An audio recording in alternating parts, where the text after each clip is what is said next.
Livro de Jó, no capítulo 1. Livro de Jó fica ali, antes de Salmos.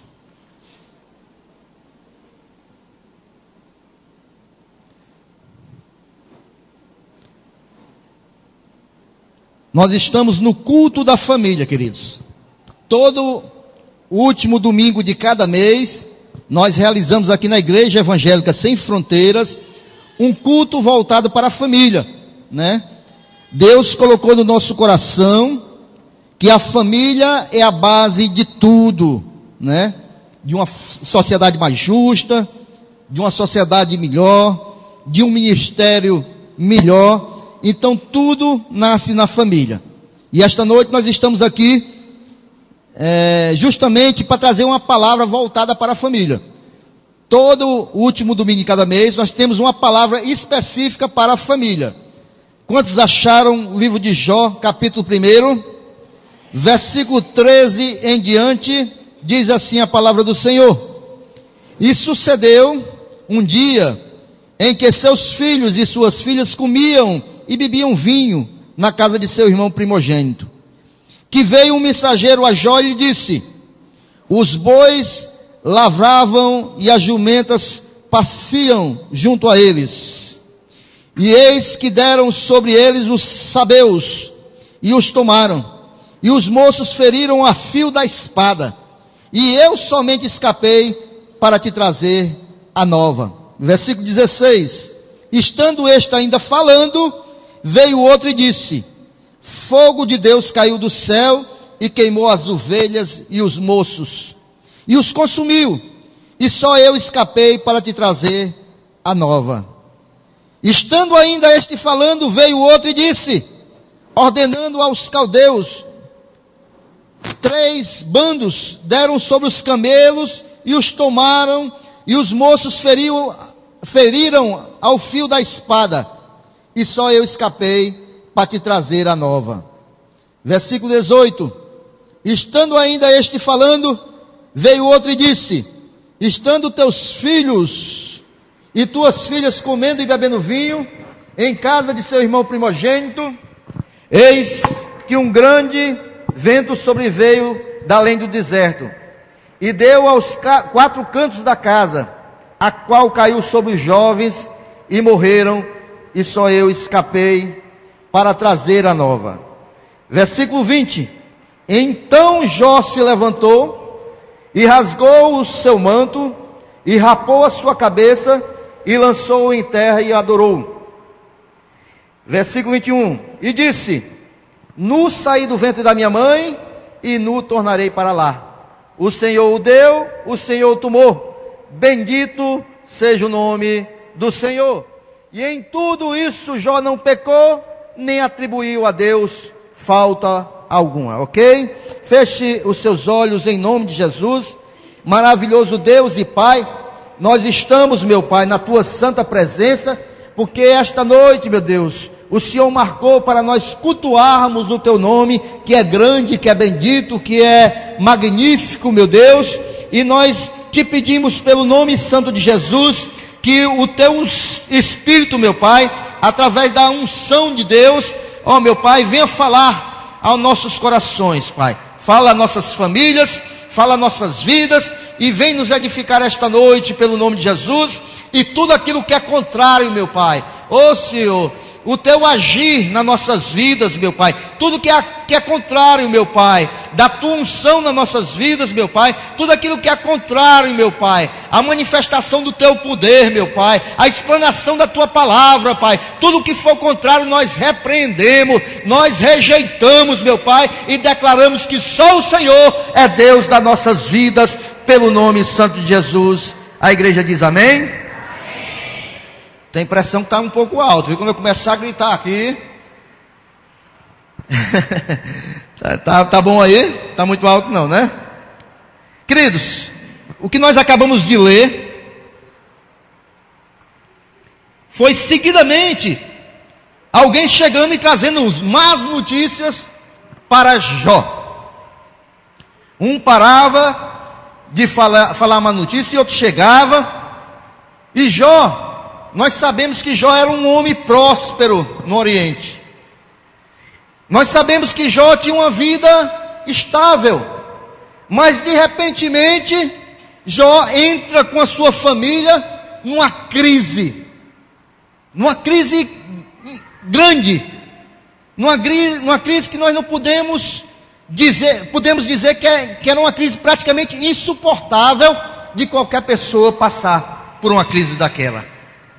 Quando eu fui pesquisar no dicionário o que quer dizer a palavra crise, crise significa uma alteração repentina no curso de algo, ou um momento decisivo. A vida de Jó estava numa direção, de repentemente entrou algo na vida de Jó e alterou todo o curso da vida de Jó. Uma crise grandiosa. Nesse primeiro momento, eu quero fazer aqui algumas observações com relação à crise. Tá certo? Porque todas as nossas famílias, todos nós, estamos sujeitos, como Jó, repentinamente vir uma crise sobre a nossa família. Então, eu quero falar um pouco aqui, algumas observações com relação à crise. Em primeiro lugar, crise, ela pode vir, ela pode acontecer com todos os casais, com todas as famílias, inclusive com aqueles que são tementes a Deus. Porque quando a gente olha para o livro de Jó, no capítulo 1, a primeira coisa que Deus diz que Jó era um homem sincero, era um homem reto, era um homem temente a Deus e se desviava do mal. Então era um homem reto, era um homem temente a Deus, era um homem que orava a Deus, era um homem que estava na presença de Deus, e de repente veio uma crise sobre aquela família. Nós não estamos isento de passar crises. É lógico que as doutrinas que são pregadas hoje no nosso meio diz que o crente não pode sofrer, que o crente não pode adoecer, que o crente não pode passar crise, Mas o que a Bíblia nos instrui é outra coisa, que nós estamos sujeitos a passar momentos de crise. Segundo observação, que a crise acontece em todas as classes sociais. Não é só o menos favorecido que passa a crise, não. Não é só o menos favorecido que passa a adversidade no seu lar, não. Jó era um homem rico, como diz também aqui no começo do livro de Jó. Se nós formos ler aqui, queridos, os bens que Jó tinha, diz que o seu gado, versículo 3, e era o seu gado 7.000 ovelhas, 3.000 camelos, 500 juntas de bois, 500 jumentas, e era muitíssima gente ao seu serviço, de maneira que este homem era maior do que todos os do Oriente. Era muito rico, Jó. Naquela época, a riqueza de um homem, era contabilizada pelos animais, pelos servos que ele tinha, porque o que valia naquela época era isso, Se nós sabemos que os camelos, os jumentos transportavam mercadorias naquela época. Se a gente fosse comparar com os dias de hoje, Jó seria a maior transportadora do Oriente, pela quantidade de camelos, pela quantidade de jumentos. Então Jó era muito rico. Então quer dizer que em qualquer classe social pode vir a crise. Não é só nos menos favorecidos, não. E por último, com relação à crise, crise, ela não escolhe o dia para chegar. Quando nós lemos aqui no versículo 13 do texto que nós lemos agora há pouco, diz assim: e sucedeu um dia em que seus filhos e suas filhas comiam e bebiam vinho na casa de seu irmão primogênito. Estava tudo alegre, estava uma festa, estava tudo em paz, estava tudo bem. Foi o dia que a crise chegou, A crise, ela não marca o horário, ela não marca o dia. E nós estamos sujeitos a passar por uma crise. E a família de Jó, nós lemos, ela passou uma grande crise e sofreu principalmente em 5 áreas que nós estamos sujeitos, as nossas famílias, a nossa casa está sujeita a passar também. E muitos desta casa, muitos filhos de Deus, passam nessas áreas que Jó passou. Primeiro, na área financeira, Jó perdeu tudo. Jó perdeu toda a sua criação, né? Seus animais. Ali Jó praticamente foi à falência. Entrou uma crise financeira grandiosíssima dentro da sua família.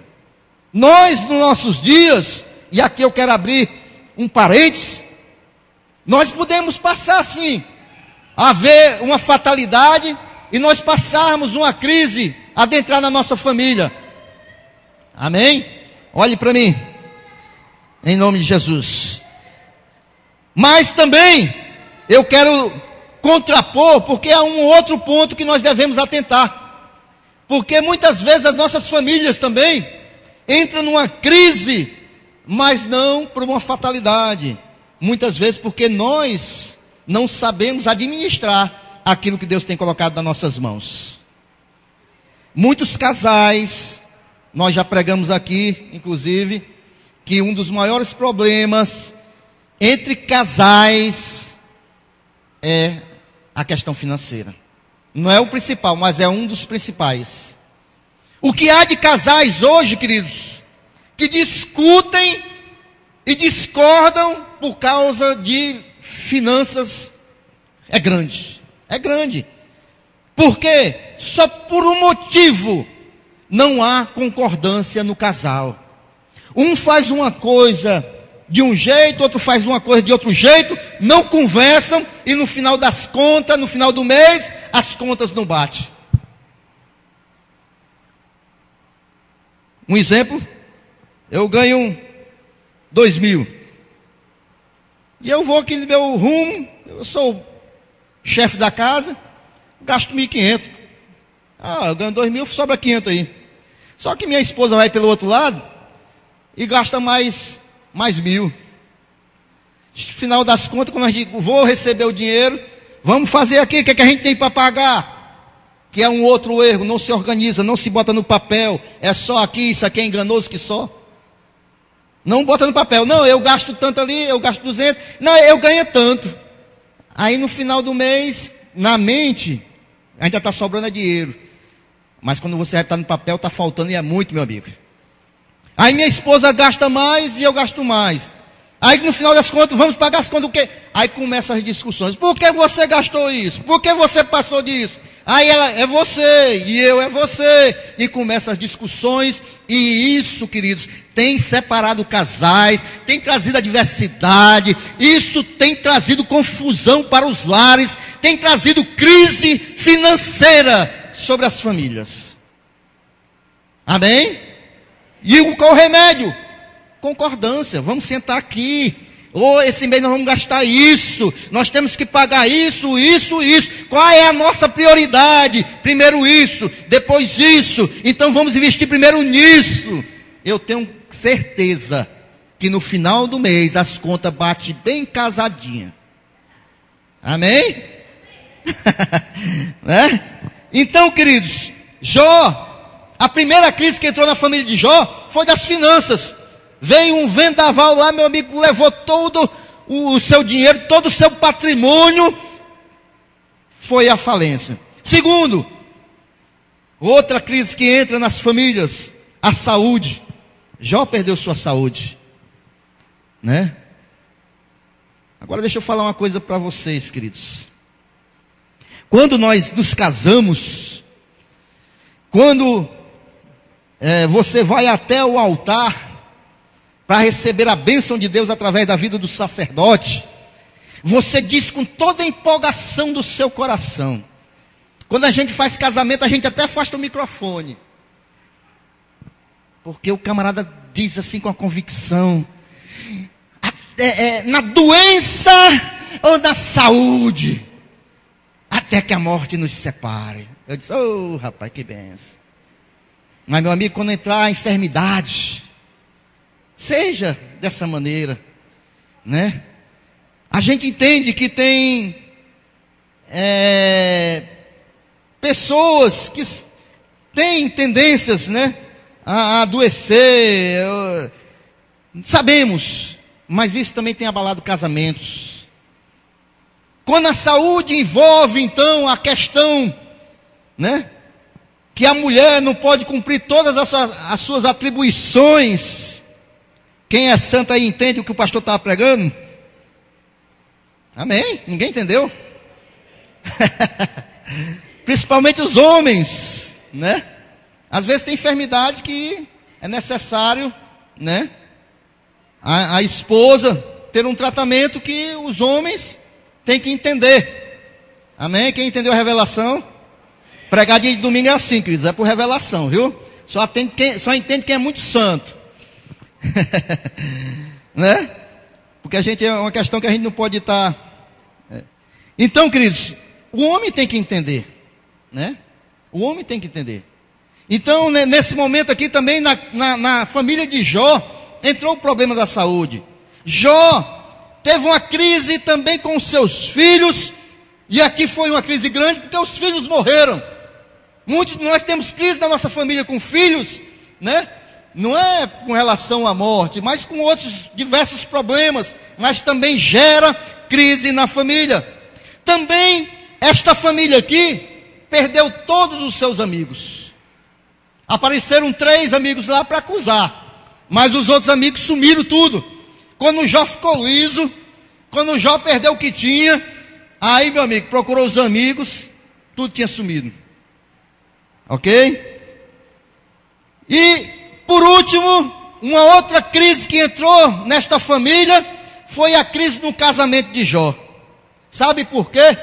Porque a sua mulher ficou com a alma tão amargurada, que ele mandou ele amaldiçoar a Deus, né? E aqui também se instalou uma crise no casamento de Jó, ok?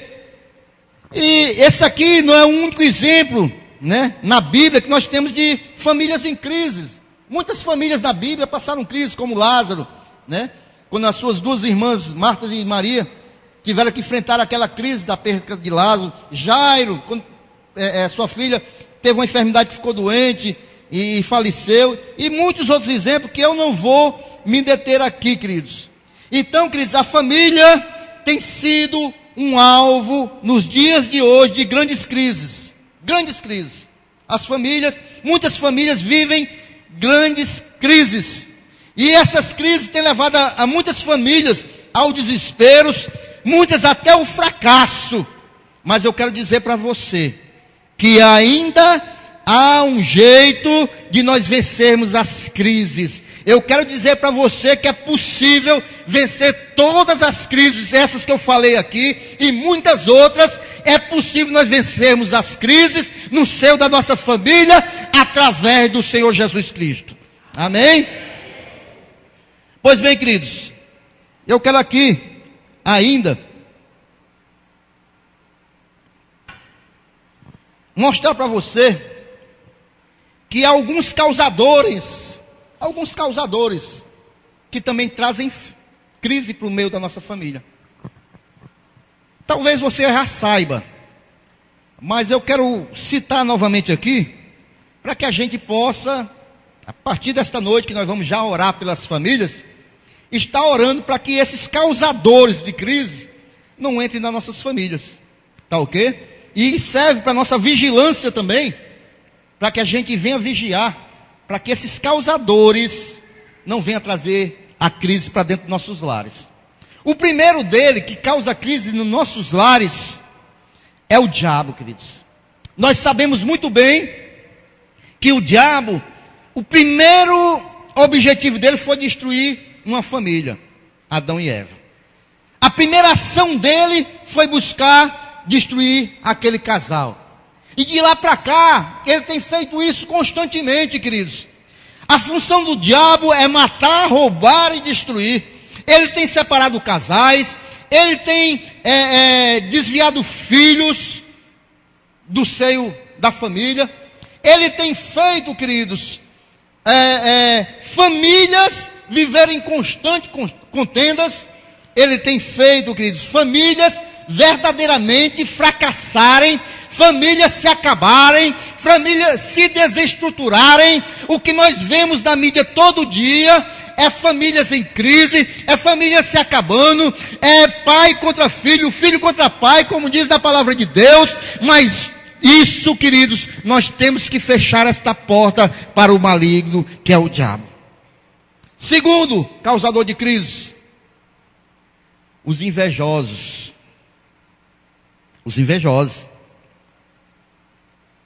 Tem tanta pessoa, queridos, que não pode ver uma família feliz. A pessoa que não pode ver casamentos felizes. A pessoa que não pode ver filhos bem criados. Há pessoas que não podem ver famílias servindo a Deus, unidas. Há pessoas que não suportam lhe ver saindo com a sua família dia de domingo para vir louvar a Deus. Os seus filhos estão seguros, os seus filhos não estão na droga, os seus filhos estudam, os seus filhos têm responsabilidade, e as pessoas odeiam isso. Os invejosos.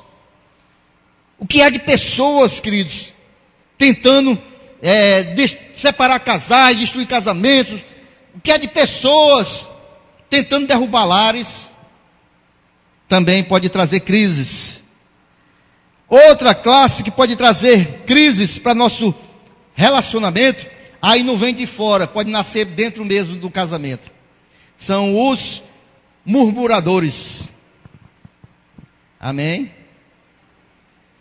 Queridos, dentro de uma família, se há alguém que murmura por tudo, isso sempre vai gerar crise dentro do casamento. A Bíblia diz que é melhor você morar no canto de um telhado do que com uma mulher rinchosa. Você sabe o que é uma mulher rinchosa? Mulher que reclama direto. Tem uma questão lá também que a Bíblia diz que é igual uma torneira pingando. Tuco, tuco, tuco, tuco, tuco, tuco, tuco. O camarada sai para trabalhar e a mulher, tá faltando isso, por que tu não fez isso? Aí o cabo vai trabalhar, passa o dia ouvindo barulho de máquina, tom, tom, tom, tom, tom, tom, tom. Quando o cabo chega, vou descansar. Quando abre a porta, a mulher,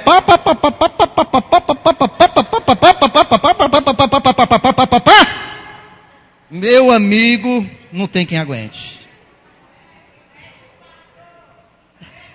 Calma, eu vou chegar lá. Eu vou chegar, tenha calma. Não se aveste, não. Eu vou aqui os dois pontos, né? Vou os 2 pontos, tenha calma. Então, queridos, não há quem não aguente. Murmuração não tem quem aguente, né? Não tem quem aguente. Ou acontece 2 coisas: ou o camarada compra um abafador muito bom, né? Ou acontece o pior, né? Por outro lado, meus amados irmãos, né? Também não tem como a amada irmã, né, com os seus lábios que foram criados para louvar a Deus e glorificar a Deus, ficar calada muitas vezes, se o camarada não faz nada dentro de casa. Se a torneira está pingando e o camarada não quer suar as suas mãos para ir ajeitar. Se a goteira na casa passa a noite molhando no colchão da irmã, e ela já te falou 10 vezes, meu irmão, e você não se mexe. Se o camarada, rapaz, até mesmo para mudar um móvel de um lado para o outro, ele tem que pagar o vizinho para vir mudar. A mulher, ela quer dentro de casa uma segurança, um provedor. E quando não tem, aí... Então, há os 2 lados, né? Mas, cuidado com a murmuração. Outro ponto que pode trazer a crise para dentro do lar: aqueles que são cegos espirituais ainda, ou seja, aqueles que ainda não tiveram a revelação de Jesus Cristo. Se há, muitas vezes o homem é casado com uma mulher que ainda não é cristã, ou a mulher com um homem que não é cristão, ele não vai entender muitas das coisas. E aí tem que ter sabedoria, né, daqueles que entendem o evangelho, ok? E por último, queridos, sabe o que pode trazer crise para dentro dos nossos lares? Você quer saber o último ponto? Sabe o que pode trazer crise para dentro dos nossos lares? Bata aqui em você, eu mesmo. Eu mesmo. Eu posso levantar uma crise dentro do meu lar. Eu posso, por falta de vigilância, por falta de mais buscar a Deus, nessa época de tecnologia, eu posso instalar uma crise dentro do meu lar. E eu quero fazer um alerta aqui para a igreja. Tenha cuidado com o WhatsApp. Tenha cuidado, meu querido. Você que é homem, você que é mulher, tenha cuidado com esse instrumentozinho, com essa ferramentazinha da internet. Tá ok? Cuidado com quem você conversa. Qual o assunto que você está conversando? O que você está falando? Tenha cuidado. Tenha cuidado porque essa ferramenta, ela é muito útil. Nós utilizamos muito internet, Facebook, WhatsApp eu não quis nem quero não, porque... Mas tenha cuidado com as conversas. Não deixe a crise entrar no teu lar. Não deixe a crise entrar no teu casamento. Depois não jogue essa conta para cima do diabo não. Viu? Não jogue essa conta para cima do diabo. Não jogue essa conta para cima da igreja. Não jogue essa conta para cima do pastor. Não. Isso aí são coisas que os cristãos individualmente têm que ouvir o que Jesus disse lá no Evangelho. Vigiai e orai. Se não vigia, não ora, e depois vem a crise para o seu lar, não vai jogar para cima do diabo não. E nem para cima da igreja ou do pastor não. Ok? Quando a gente fala, queridos, né, em crise, a gente está falando aqui de vários fatores, várias coisas. No caso aqui de Jó, né, a gente vê mais na frente aqui, que a mulher dele manda ele amaldiçoar a Deus e morrer. Uma das coisas que tem aprofundado a crise no nosso meio da família é a amargura, corações amargurados, né? Isso a gente tem que ter muito cuidado, queridos. Falta de perdão. Isso aqui nós falamos quinta-feira sobre isso aqui, né? Quando a gente tem um coração amargurado, a amargura é um veneno. Preste atenção no que eu estou dizendo aqui. Preste atenção aqui para mim. A amargura é um veneno que você toma pensando que o outro é que vai morrer, viu? Então tenha cuidado. Libere perdão. Não fique com o coração amargurado, não fique com o coração azedo diante de Deus, não. Raiva, hostilidade, né? Essas coisas só trazem crises para o casamento. Agora nós falamos o que é relação a crise, né? Você já sabe o que é uma crise, amém? Agora eu quero falar aqui com vocês algumas coisas, as lições que nós podemos tirar da crise. Nós estamos sujeitos a passar crise, amém? Estamos sim. Mas se eu entrar numa crise, eu posso tirar lições no meio da crise. A primeira coisa, queridos, eu tenho que entender que quando eu estou numa crise, ela vai me mostrar outros horizontes e vai abrir a minha mente para ter uma expectativa espiritual diferente. Sabe por quê? Eu não sei se tem alguma família aqui esta noite que está passando uma crise, mas em primeiro lugar eu quero que você esta noite abra os seus horizontes, porque em primeiro lugar a palavra diz lá em Romanos capítulo 8, versículo 28, que todas as coisas, quando diz todas, são todas, inclusive as crises, todas as coisas contribuem para o bem daqueles que amam a Deus. Amém?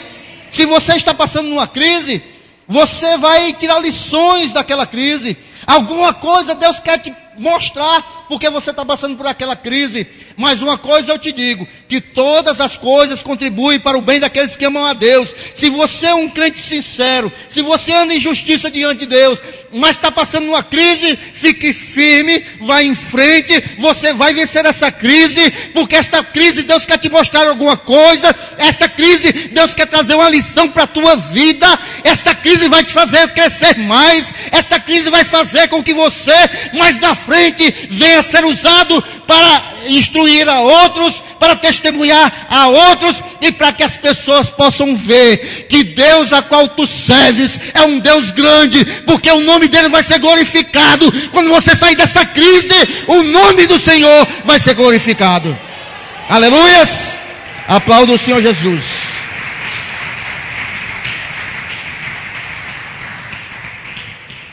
E é por isso que as crises, elas nos tornam mestres da vida. Elas nos tornam mestres, queridos.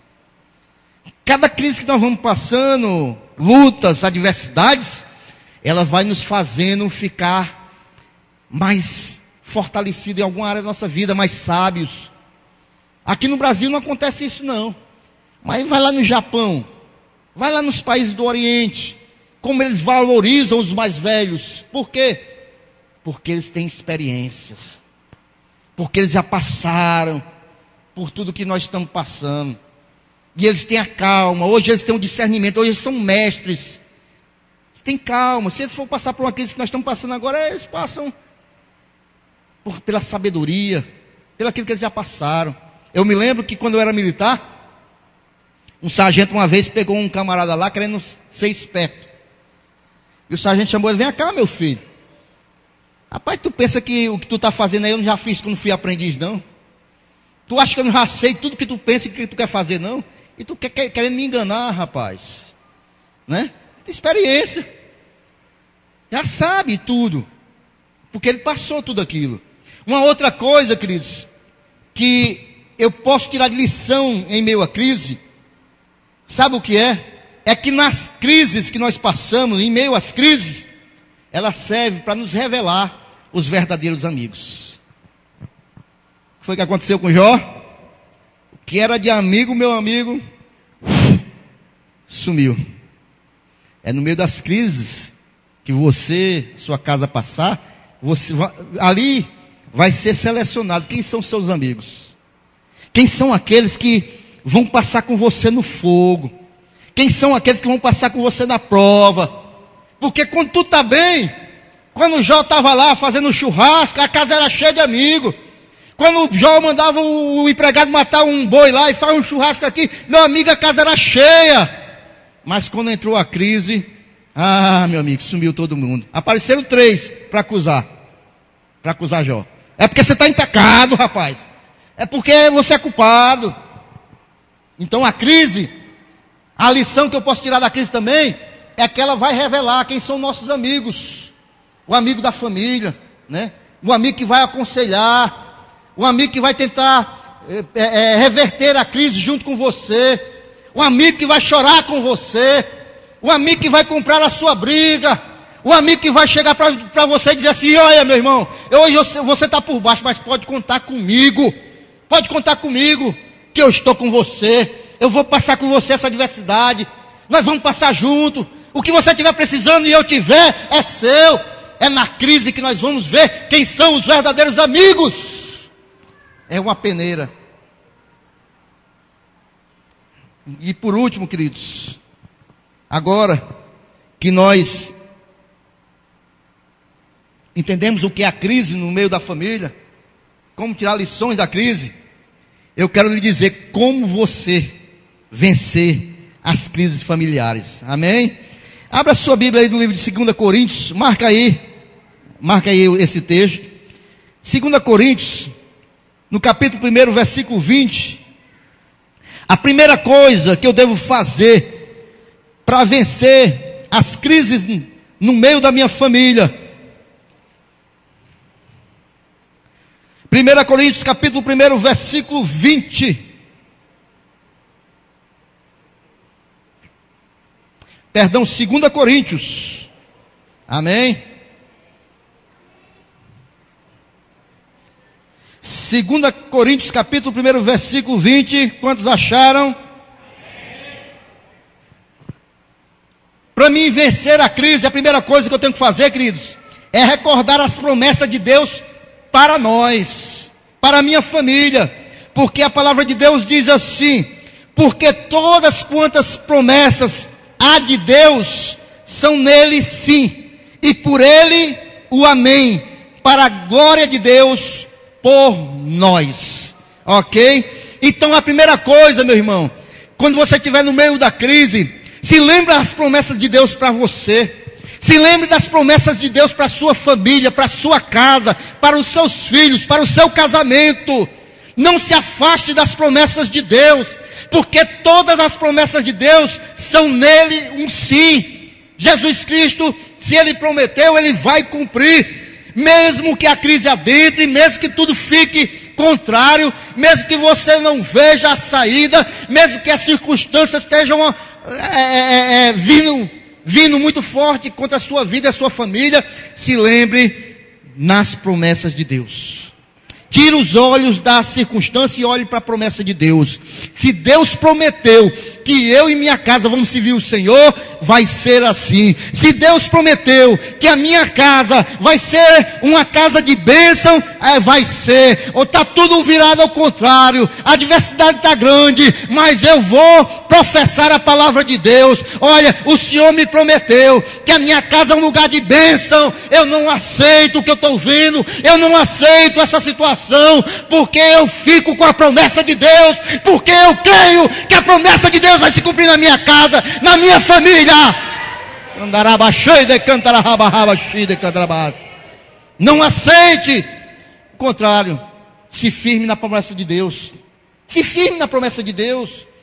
Leia a palavra, leia com olhos espirituais, esperando que Deus venha falar com você. E quando Deus falar, segure aquela palavra, creia no seu coração, porque a Bíblia aberta é Deus falando, não esqueça. Então se firme nas promessas de Deus. Se Deus está prometendo, meu irmão, Ele vai cumprir. Se Deus, Ele tem promessa para a tua família, que tem, Ele vai cumprir. Embora você não esteja vendo. Pastor, porque você não conhece o meu marido, ele é uma bênção, pastor. Pastor, eu não sei mais o que eu faço, pastor. Eu tenho orado tanto de dia e de noite. Mas se a palavra de Deus pede para você ficar firme, que um dia você vai alcançar a tua vitória, para você confiar em Jesus, para você dar bom testemunho, para você continuar intercedendo, continue, porque vai acontecer, meu irmão. Vai acontecer. Eu sou um testemunho disso. Porque muitos aqui sabem o testemunho da minha esposa. Quando ela, nos caminhos do Senhor, eu afastado, eu mandava ela ir comprar aquelas, como é o nome? Celular, né? De cachaça. Bichinha ia lá morrendo de vergonha, rapaz. Compra a carteira de derby. É meiota, né? Meiota. Graças a Deus, nem me lembro mais dessas coisas. Vai lá, compre. A bichinha aí na bodega. Trazendo escondida, morrendo de vergonha. Escondia aqui o cigarro, escondia a cachaça aqui. E vinha: Senhor, essa aqui vai ser a última, Senhor. Ele é um servo teu, Pai. Vai ser a última, Deus. Eu não aceito isso aqui não, Deus. Né? Tinha promessa na vida dela. E para a glória de Deus, ela se agarrou com as promessas do Senhor e tem se cumprido cada dia mais na vida dela e na minha vida, porque o Deus a qual prometeu, Ele não nega. O Deus a qual prometeu, Ele não mente. O Deus a qual prometeu é um Deus grande, é o mesmo Deus de Abraão, de Isaac e Jacó, é o Deus a qual nós servimos, é o Deus que está com o ouvido inclinado para nossas orações, é um Deus que responde às nossas orações, se nós confiarmos na sua palavra. Amém? Então a primeira coisa, eu quero vencer a crise, eu não vou olhar para a crise não, eu vou olhar para Deus, para as promessas dEle, para a minha vida. Por que a gente às vezes não vence as crises? Porque eu fico com os olhos parados na crise. Eu fico esperando que a crise acabe, olhando para ela. E eu não posso olhar para ela, eu tenho que olhar para Deus. E sabe por que muitas vezes a esposa não se converte, o marido não se converte? Porque ao invés de eu estar falando com ele, eu tenho que falar com Deus. Eu falo com ele, mas não vai adiantar muito. Mas eu tenho que começar a falar com Deus. que esse sim resolve todo e qualquer problema. Amém? Segundo, para resolver as crises familiares, eu tenho que conservar o entusiasmo. Ninguém vence nada desmotivado. Ninguém vence nada desanimado. Se eu não conservo o meu entusiasmo, a minha fé em Cristo, eu não vou vencer nada, meu irmão. Como é que um crente, crendo nas promessas de Deus, crendo na palavra de Deus, vai para uma crise já como um derrotado, né? Um crente Oliver, você sabe o que é o crente Oliver? No meu tempo, né? Eu acho que tem alguém aqui do meu tempo. Os desenhos animados eram diferentes, né? Tinha o Leão da Montanha, tinha o Oliver. O Oliver era uma hiena, porque a gente sabe que hiena é aquele animal que ri muito, né? Mas só que essa hiena aqui era todo tempo murmurando. Ó céu, ouvido, ó Deus. Ela andava desse jeito, cabeça baixa, encurvada, e todo tempo dizendo isso. Ó céu, ouvido, ó Deus. O Oliver, né? O nome da hiena, do desenho. A gente não pode andar assim, queridos. Nós temos que nos automotivar, temos que ser entusiasmados com as coisas de Deus. Eu tenho que ir para a presença de Deus, eu tenho que orar a Deus, já crendo que eu vou receber. Porque senão não adianta, queridos. Eu tenho que gerar em meu coração, através da palavra de Deus, a fé. Eu tenho que olhar um versículo aqui e absorver ele em fé no meu coração e começar ele com fé. Eu tenho que começar a pedir a Deus, respaldado pela palavra, com fé. Não desanimado, pensando que já perdeu a guerra. Não esqueça quem você é. Você é um filho de Deus. Olha, não esqueça que mesmo que tivesse só você no mundo, Deus te ama tanto que se fosse só você, da mesma maneira Deus mandaria Jesus Cristo para morrer por você, porque Ele lhe ama, Ele nos ama de uma maneira tal, que aquilo que Ele tinha de mais precioso era o seu Filho, e Ele enviou para morrer por nós, porque Ele nos ama. E muitas vezes nós estamos sem fé, muitas vezes nós estamos desanimados. Eu sei que nós somos humanos, e muitas vezes nós passamos lutas, passamos dificuldades, mas nós temos que buscar um entusiasmo em Deus, nós temos que buscar um entusiasmo na sua palavra, nós temos que buscar um entusiasmo em oração, nós temos que buscar um entusiasmo, é nele, amém, queridos? Então, queridos, nós temos também, para vencer a crise, crer de todo o nosso coração em Deus, não só pela boca, né? João 11:40 diz assim: disse-lhe Jesus: não te hei dito que se creres, verás a glória de Deus? Jesus disse: se você crer, você vai ver a glória de Deus, né? Quarto, para vencer a crise, olha, presta atenção aqui. Para vencer a crise, seja paciente. Seja paciente. Né? Tem crises que são mais longas, tem outras que são mais curtas, Deus é que sabe. Mas seja paciente, atravesse esta crise com paciência. Não faça que nem um rapaz que for orar para Deus por paciência, né? Senhor, me dá paciência, mas tem que ser agora. Como é que um camarada desse quer paciência? Tem pessoas que é assim, né? Ora para Deus, mas quer na mesma hora.